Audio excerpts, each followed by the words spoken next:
Happy Monday, fun day. Monday's still fun day. Welcome into Let's Bet It. Lauren Jbara here with Jared Smith. And Jared, before we start out, we have a big order of business to get to. We do. Do you want to share with the people? No, it's your news. You share it first. This was your thing. It's your baby. Hit for the first time this weekend. Jets under 17 and a half. Jets under 17 total points and Colts money line. We're feeling good heading into Monday. Thank you. Two things. First of all, Mazel Tov. Congratulations. Big accomplishment. I'm excited for you. You deserved it. We said it was going to happen this week. I'm over the moon. You said it was going to happen the last 5 weeks, but you know what? You called it this week. I was emphatic about it this week on Friday. Second thing, you are the most humble human being in gambling history because we get on our little stream thing this morning and Lauren's like, oh, casually, the parlay hit yesterday. We're like, whoa, wait, what? You can rub this in our face a lot more day of. So next time it happens, I want to see like streamers in the air on like a text message, like, the crazy gifts that people send. Like, rub this in and also make me aware of it so I can give you praise because awesome job this week. And you made some people some money this weekend, no doubt. Thank you. You know what? It's the first one, and I just want you they say, like, act like you've been there before. This is what I was trying to do, Act Very like humble. You're the most humble person I've ever met in sports gambling because people, if it was anyone else, they would have been tweeting out 100 times, all caps, exclamation points. Well, hey, next time when the Jabara hits this weekend, yes. I'll make sure to do that, Jared. Don't you even worry. Love it. We got a big show for y'all today. Y'all. Oh my gosh, I moved to Atlanta and I started saying y'all. What is that? Grits and gravy already. I'm going to Waffle House after Let's this. Go. We got our Monday Night Football picks. Red hot chili proppers. We're calling them red hot props. Red hot chili proppers. We got a bunch of player props that Jared is going to have 15 seconds to say over or under for them. So that's going to be a fun segment. We have MCM, and I'm not talking about Man Crush Monday. I'm talking about Market Correction Monday. Our friend Jim Monis is also going to come on and give his Monday football picks. And can't end without the Pickswise play of the day. Full jam-packed show. The Jabara hit. We're feeling good. It's going to be a good day, Jared. Let's get right to it. Let's get it. Let's get it. Don't leave me hanging like that. Oh. Sorry, I was looking at something on my screen. Let's bet it. So let's get into some Monday Night Football. New Orleans Saints taking on the Seattle Seahawks. And it's going to be an interesting one, right? The Seahawks obviously struggling this season. Injuries playing a big part in that. Russell Wilson out. Chris Carson out. 2-4, but they could easily be 4-2. They had 2 overtime losses early in the season. Saints, for me, the enigma of the NFL, right? Like, they're currently in playoff contention. They're at 3-2. Jameis Winston is very up and down so far this season. You can never underestimate a guy like Sean Payton, right? So when you're looking at a game like this, Jared, who are you on? What stands out to you and help us win some money today? Yeah, first to start high level.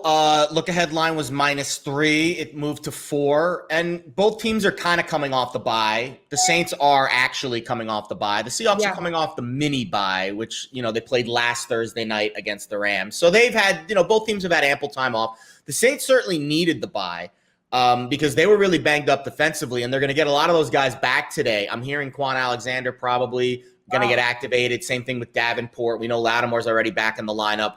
On the other side for Seattle, and this kind of speaks to why I'm making some of the picks that I am, especially this last pick, it does look like they are going to get a little bit of a boost at running back today. We don't know about Alex Collins. He's kind of been in and out of the lineup a little bit practicing this week, but it does look like Rashad Penny's going to play.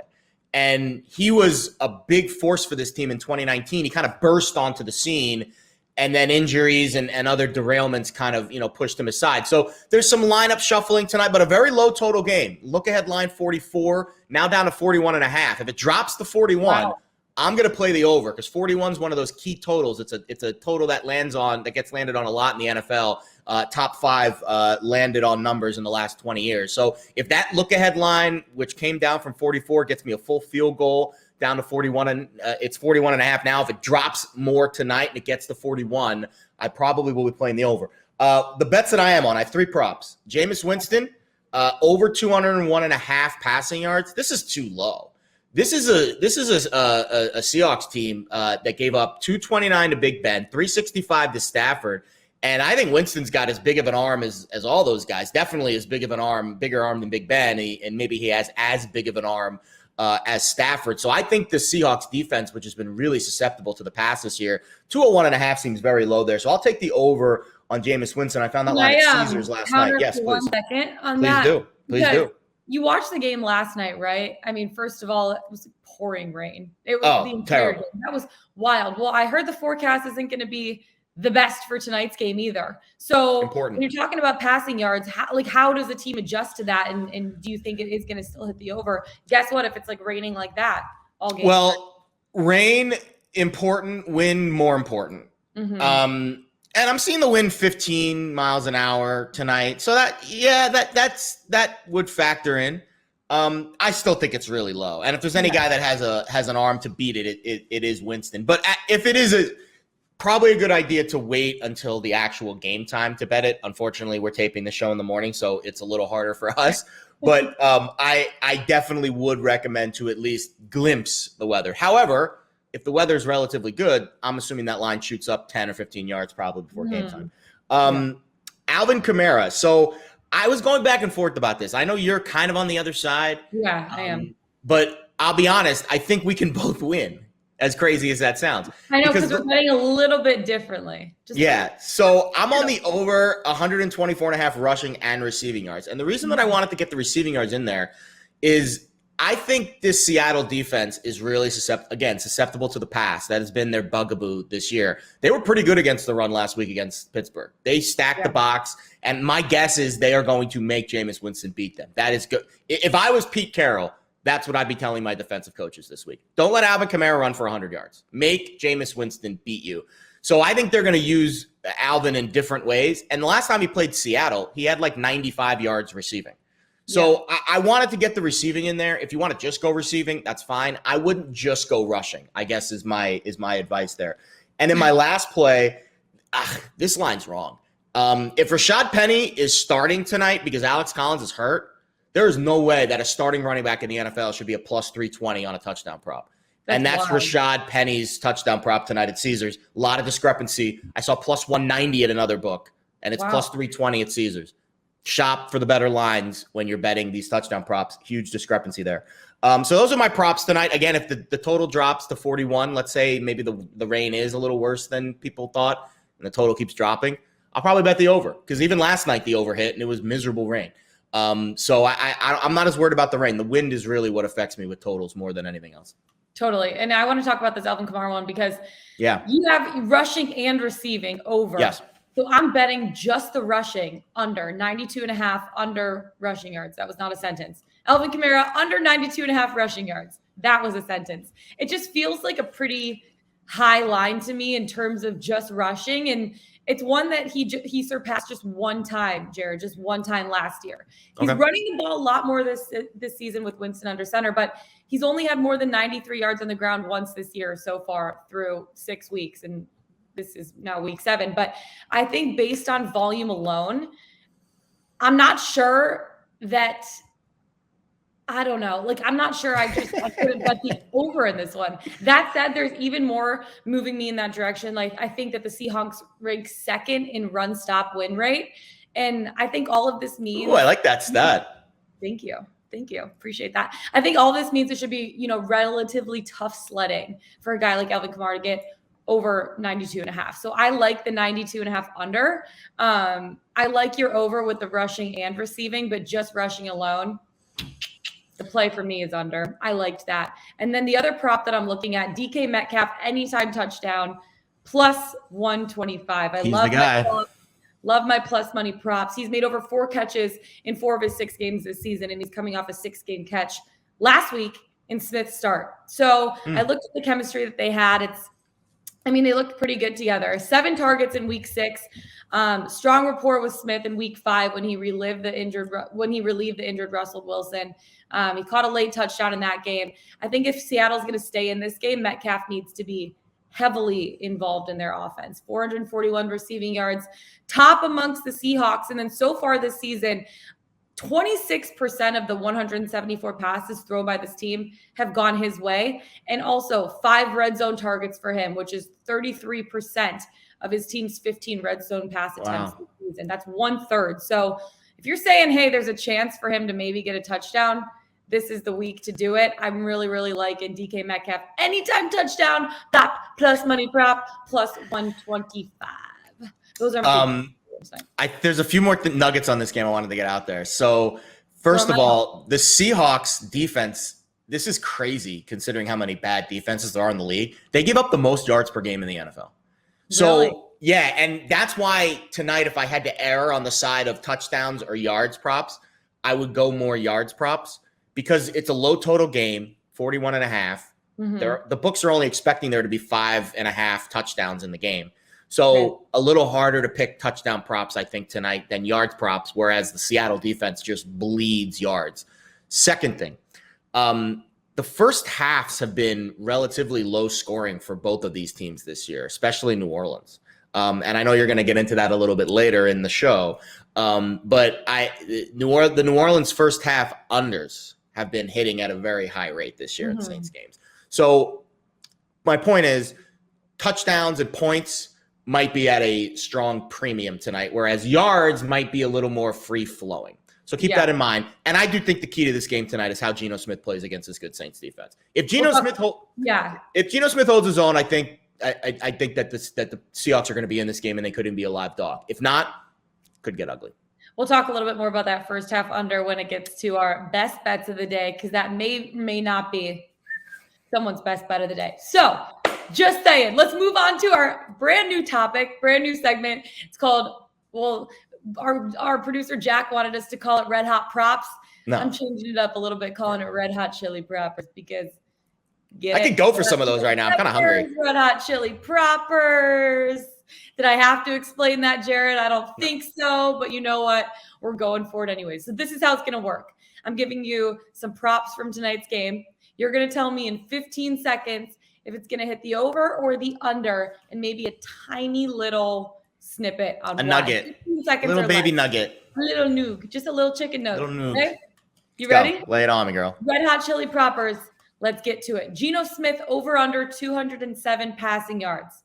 Again, weather permitting, over. It's really low. Game script should say they're passing. Lockett over under 45.5 receiving yards. Game script should say they're passing. Over 7 targets, but just 2 catches last week, so he's getting some looks. I like it. DK, longest reception over under 22.5 yards. Got to go over. He's their guy. 4 out of 6 I saw went over this number. So 4 out of 6 games. Kamara over under 4.5 receptions. It's a lot of catches. I'd rather just play the yards for receivers. So I'd say under. Okay. Alex Collins over under 44.5 rushing yards. Under. He's banged up, and we just gave you the penny cap. Under. I like it, Jared. Those were our Red Hot Chili Proppers. We had a few more. Let's go. Keep track of these. Feeling good about Jack. Keep track. See how I did. I'm not betting any of those that we just talked about, but we'll see how I do. And if I do well, then you owe me a plate of Red Hot Chili Poppers when we hang out next time. Red Hot Chili Proppers. I love it. Proppers, baby. All right. Every single Monday, obviously, we get a little into MCM. Not Man Crush Monday, Jared, I know. But we are talking about Market Correction Monday. Every Monday, we look at how the market overreacts. This week was just a little bit of a weird week. A lot of blowouts, right? A lot of really big wins from teams that we, for the most part, kind of expected to win. So let's check in on some of the Super Bowl moves. On FanDuel, Chiefs, plus 750 to plus 1,100 to win the Super Bowl. What do you see from that one? You're getting to that point with the buy low with Kansas City. I don't know if we're there yet, but the question is, how good are they? And are they at the point where, even though that they are so buy low and you're still getting Patrick Mahomes at a discount, is it even worth betting? I'll be honest, and I want to get into this a little bit before we go too crazy. Week 7 in the NFL, there's some statistical nuggets that just wowed me. First of all, this was the first week that home teams won more games against the spread and straight up than road teams did. The whole season. This was the first week that it happened. Also, an underdog of more than 7.5 points has not won outright yet this season. So if you're favored by a touchdown or more, you're going to win outright, at least according to what the odds have been saying. It hasn't happened yet this year. So there's a lot of weird, fluky things happening in the NFL this season. There always is. There's always something new every year. And the Chiefs, let's call it what it is. The Chiefs suck. I mean, they just suck right now. They can't stop anybody. They got shut out from the end zone on Sunday against a Titans defense that was giving up points left and right. I don't know what else to say other than they suck. And I know that's not very scientific or very stat-driven, but they're just not a good football team right now. And even though that they're 11-1, I still wouldn't buy into them because I think the Mahomes tax, you could tell he's not 100%. And usually you pay more, and you're paying more for him this week against the Giants too. They're 10-point favorites. Forget that. Can't lay 10 points with this defense. So I'm neutral on Kansas City right now because I'm not fully ready to say that they suck. But I'm not buying in on them. That's for sure. Speaking of the Titans, I mean, you said it, 34-1, moved to 18-1 to win the Super Bowl. I mean, that's pretty good. They're a legit team. They are a legit team, and their defense was the big concern, and their defense is playing better. And man, when those weapons are healthy, Henry, Jones, Brown, forget it. Like, good luck trying to pick who you're going to stop there because their running game is better than anyone else's in the league, and they've got two guys on the outside that can move and stretch the field. I'm not ready to buy in on them as a Super Bowl contender, but they're going to win that division, and they're going to be a top 3 seed, and someone's going to have to deal with Derrick Henry in January, and that's not going to be fun. Derrick Henry is just an unreal player to watch. Unbelievable. He runs, he just floats. He threw a touchdown yesterday. He threw a touchdown. So now we have to defend Derrick Henry running it and throwing it. They put that nugget on film for the whole NFL to see yesterday. Good luck. Oh, you talked about the Titans being a real deal, a team that I also think is a real deal. And I said it last week. They absolutely crushed this weekend. The Cincinnati Bengals, plus 950 to plus 330 to win the AFC North. I'm feeling pretty good about that one. Not as much value, though, with them right now. No, and I gave you credit, or you gave yourself credit for the Jbara like coming off the top. Give Jack credit. He was the one he's been all over this Bengals team since week 1. It's been his baby, the baby Bengals, Jack's baby Bengals. Baby bees. Baby bees. Not a whole lot of value in betting Cincinnati now to win the division at 3-1. But if you still think they can win the division, you will get plenty of opportunities, I think, to bet them in the divisional games as just probably outright underdogs. Likely, I don't know what their schedule is, but I think they still have to go to Pittsburgh. I think they still have to go to Cleveland. I'm assuming they will be either underdogs or, pick 'em type teams on the road in those divisional games. If they're going to win the division, those are the games that they have to win. So you'll get an opportunity to bet the Bengals, one-off chances to win that division down the stretch. But at 330, Baltimore, I think, is still the team to win that. And I know that they just got their butts kicked by Cincy, but I have a feeling that game's going to play out differently when they play again later this year. Let's talk about the AFC West. What about the Raiders moving from 750 to 400? This is the story of the year. Mm-hmm. John Gruden, all the crap that went down. The Raiders have looked infinitely better since he's gone. The week that he left, he was fired. Resigned, whatever you want to call it. Yeah. I mean, they couldn't have looked better, right? And Denver's looked bad. That was Denver's, Denver had some issues too. So it was a lot of that, but it takes 2 to tango. I don't know if you've ever taken tango lessons before, but if you're doing it with one person, I cannot dance to save my life. Okay, it's fair. Me too. I have 2 left feet. But that's it. So one team has to look good if the other team's going to look bad. And then, listen, say what you want about the Eagles yesterday. The Raiders punched Philly in the mouth in the second half of that game, and they did not give Philly an inch. So credit to the Raiders defense, which has looked really good. That doesn't have a whole lot to do with Gruden. But again, that speaks to, we talk about this a lot. A lot of teams face adversity every point in the season. Some teams respond better to it than others. The Raiders have responded really, really well. And I would not be shocked if this team, I don't want to say maybe wins the division because the Chargers are still very good and the Chiefs are still lurking. But I think the Raiders are a playoff team, and I think it's one of the best stories in the NFL this year. We were going to ask a lot of bookmakers this week in our futures articles about if this Raiders team is for real and if the pricing was wrong, because they have a really good quarterback. They've got a decent, slew of weapons, and now they've got that extra it factor brewing with the motivation behind the Gruden story. And I wouldn't bet against them right now, that's for sure. That little extra oomph. It's going to be really interesting to watch them down the stretch. Yeah. Jared, I know we're having a fun day, but it gets just a little bit more fun when we add in our friend Jim Monis, who always has a Monday Still Fun Day, former NFL scout and front office exec, joining us to give us a little more insight about what he saw yesterday for week 7 of the NFL, and then give us his Monday Night Football picks. Jim Monis, Monday Still Fun Day. Welcome on in, my friend. Guys, how we doing? Monday. There he is. I love it. I love the intro. I love the Monday Still Fun Day. Jared, I see you sipping. Is that a Bloody Mary? No, man, this is iced coffee, bro. I can't be. Bloody Mary, I can't. Although I did have a mimosa at the airport yesterday on my way home at like 8 in the morning. You have to have something for breakfast on a Monday Still Fun Day. Fort Lauderdale Airport in the mornings on Sunday. Everyone's coming back to New York City.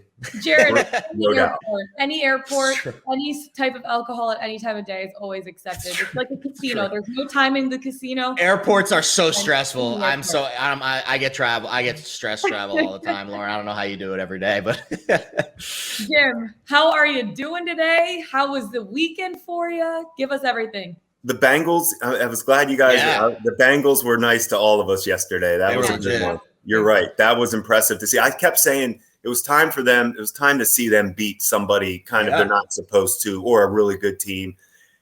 You can't get enough of Joe Burrow. I mean, he has that team wrapped around him right now. So that I can't wait to see how that plays out. But yeah, yesterday, I liked how it ended last night too, with the Colts really starting to show like a good, like you guys were saying, a good chemistry for the playoffs.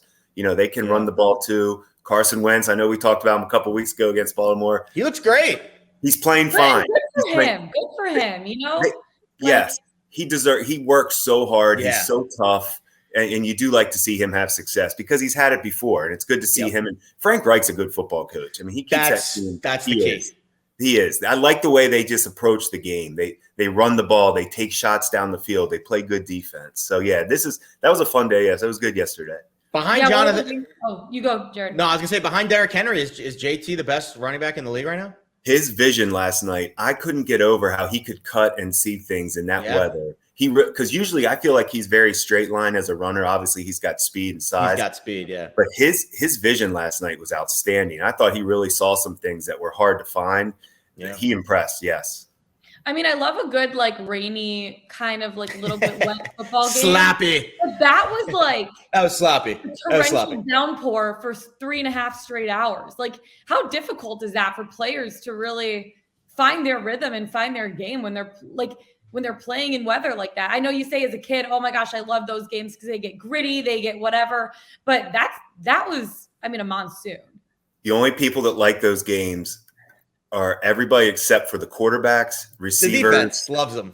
Yeah, quarterbacks and receivers hate it because they're like, not getting stats tonight. Look at Hines He dropped that. Oh man, I thought I was losing the Colts bet once that happened. I was so negative after that. I was so mad. You see me stewing in my little chair here. I was so mad, Jim. I was like, ah. Well, that's when you just put your hands up because you're like, yep, this is the type of game this is. It's just that one of those games. But yeah, quarterbacks and receivers hate that garbage. Yeah.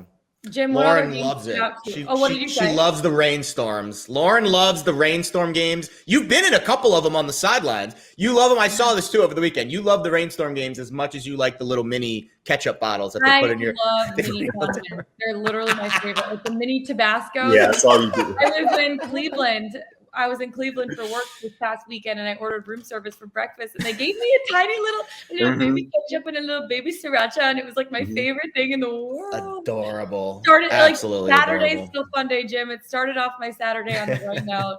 It was the best. It's like the perfect amount too. Like they always give you just what you need. Just Beautiful. What you need.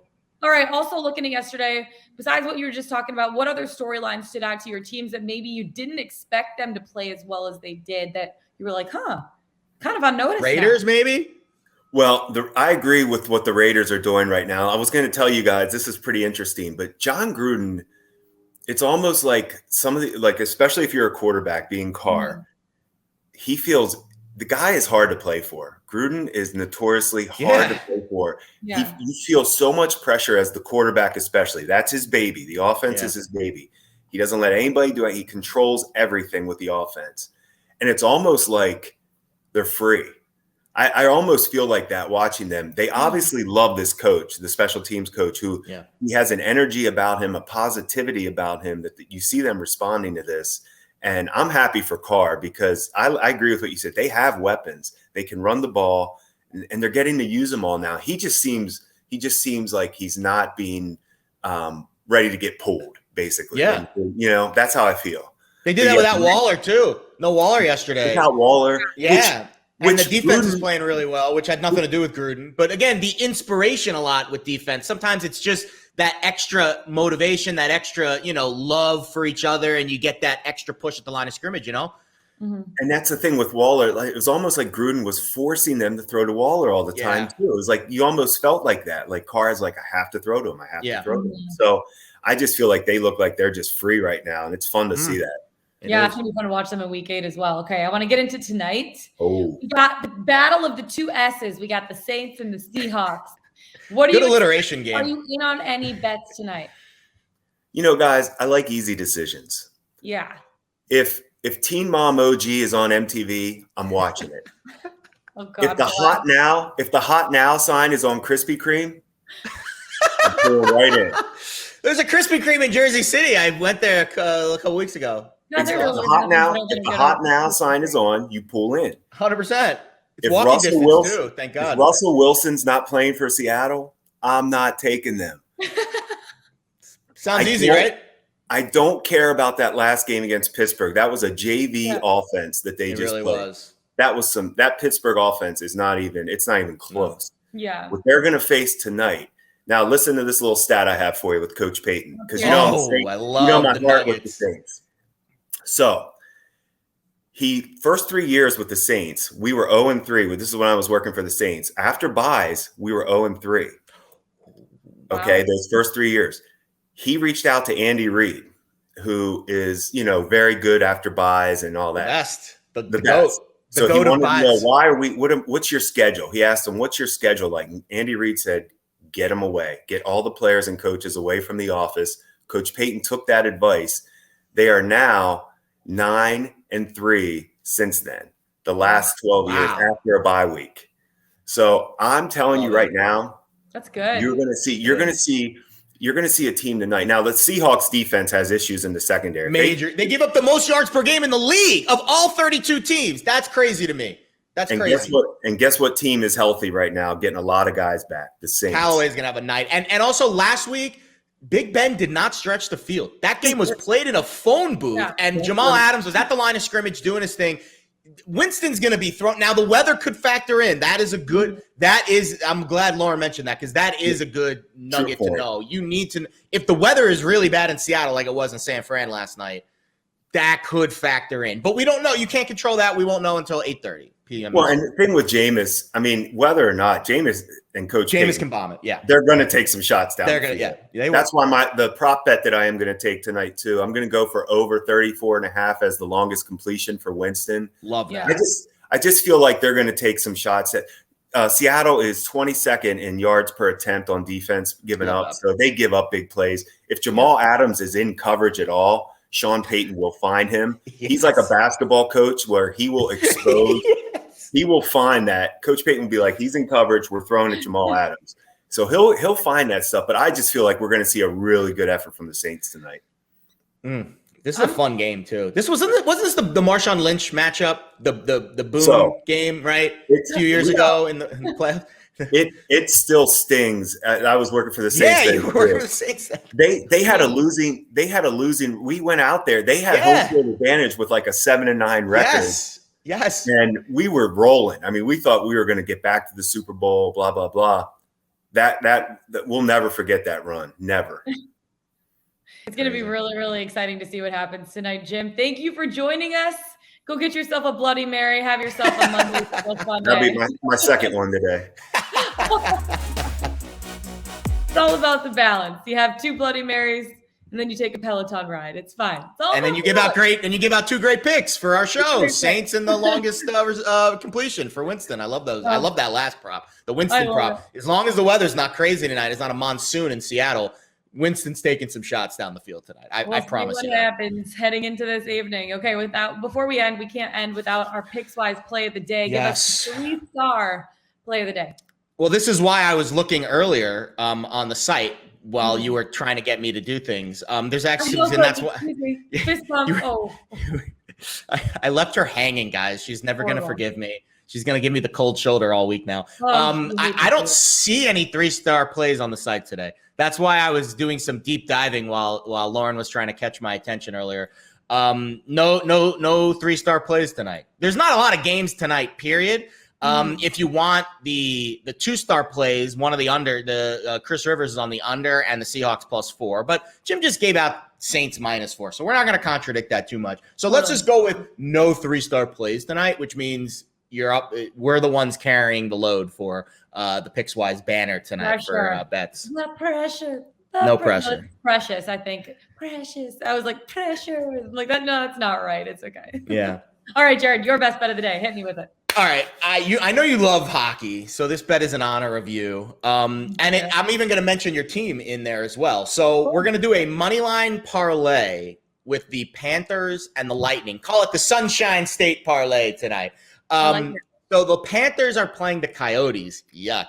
The Coyotes, from everything I hear, from everything I'm seeing, from everything my hockey experts are telling me, historically bad. Maybe one of the worst teams in NHL history. So far, they're 0-5. Their goal differential is a -17, and they've scored the fewest goals in the league this year at 8. Well, their goalies are playing for the Colorado Avalanche. Yes, Darcy Kemper is right. Kemper, right? Kemper? Yeah. So we're in that spot now with Florida, the Panthers, where I'm on the opposite end of the Arizona train. That Florida looks like, and we had Pete Jensen on, I think 2 weeks ago to talk about the Panthers. They look like they're legit. Do not sleep on this Florida team. They are absolutely fantastic. They're the only unbeaten team in the Eastern Conference, a +13 goal differential. They're going to win tonight. They're a big favorite against Arizona. The second leg of the parlay, a little tighter. Tampa Bay's on the road at Buffalo. Tampa Bay's been an interesting team this year. Started out really slow, but they've looked better of late. They lost in a shootout to your Avs over the weekend where that game was very competitive. And I think this Buffalo team's a sell after they started 3-0 and they're 0-2 since. Their 3 wins against the Canucks, Coyotes, and Habs, 3 bad teams. Their 2 losses over the last week, Bruins, Devils. So you could tell managing up in competition, Buffalo struggling. So we're going to do a money line parlay, even money on the odds. Lightning and Panthers both to win tonight. Those are 2 really good. Those are, first of all, 2 separately really good bets. I'm all about it. I'm all about it. I mean, the Sabres suck. The Coyotes suck. Both the Florida teams are really good. I think that's a safe parlay. Agreed. For some good money. I love it. All right. I'm going back to the Monday Night Football game tonight. And we mentioned it a little bit earlier about how it's going to be a low scoring game. I'm taking the first half under 21 total points. So the Saints, you look at what they've done. They played basically one of the slowest tempos in the NFL this season, relied heavily on big plays, 3 touchdown passes of at least 50 air yards. However, one area where the Seahawks defense has had success is guarding against the deep ball this season. Meanwhile, Seahawks ran extremely conservatively with Geno Smith last week, average pass attempt reaching just 3.1 yards down the field. So Seattle had no points at halftime of that one. And I expect the Seahawks to try to be conservative again offensively this week. I think if they can limit the Saints' explosive plays and red zone offense efficiency, this game could be low scoring for the first half. So, and then also weather permitting, right? Because that's the biggie. We talked a little bit about the rain too. So I think with all of that coming together, I feel like it's going to be very conservative play calling in the first half. Under 21 total points seems like the safe bet to me. So that's where I'm going tonight. Feeling good about it. I don't hate it. I don't hate it. I think first half unders. I'd rather be on a first half under than a full game under. Because at the end of the game, you know how crazy they get. And I think you're getting a decent number because the full game is 41.5 and 21. I would prefer 21 on the hook if you can find it out there.